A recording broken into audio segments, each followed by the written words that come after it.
এই চলচ্চিত্র উৎসবে আমার একটা সিনেমা স্ক্রিনিং সিলেকশন পেয়েছে। সিনেমাটির নাম হচ্ছে সম্পর্ক।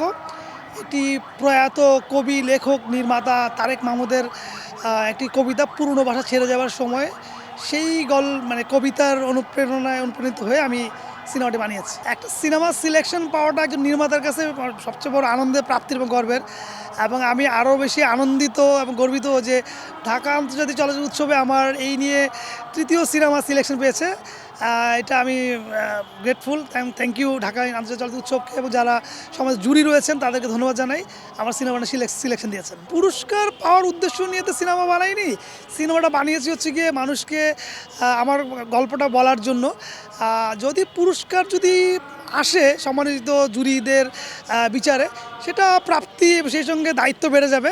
আমি সেটা আমি ভাবছি না।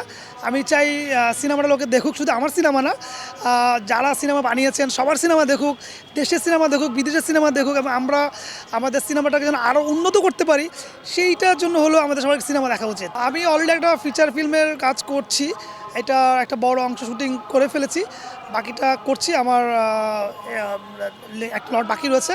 এটা আসলে ওয়েদার উপর ডিপেন্ড করছে, এখন তো অনেক বেশি ঠান্ডা। তো আমার গল্পে যেই বিষয়টা দরকার সেজন্য আমার একটু রেইনটা দরকার। আমি ফেক রেইন দিয়ে করতে চাচ্ছি না, কারণ আমি চাই ন্যাচারালটা রাখতে, সেটা অপেক্ষা করছি। ফেস্টিভ্যাল বরাবরই ভালো লাগে, আমি বিশ্বের অনেকগুলো ফেস্টিভ্যালে গিয়েছি, কিন্তু ঢাকা আন্তর্জাতিক চলচ্চিত্র উৎসব একজন মানে বাংলাদেশের মানুষ হিসেবে, ঢাকার ছেলে হিসেবে, এটা আমার জন্য নিজের ঘর, নিজের মানে বাড়ি যেটাকে বলবো। আমি শুধু আনন্দিত এবং গর্বিত তাই নয়, আমি বলবো আমি সম্মানিত।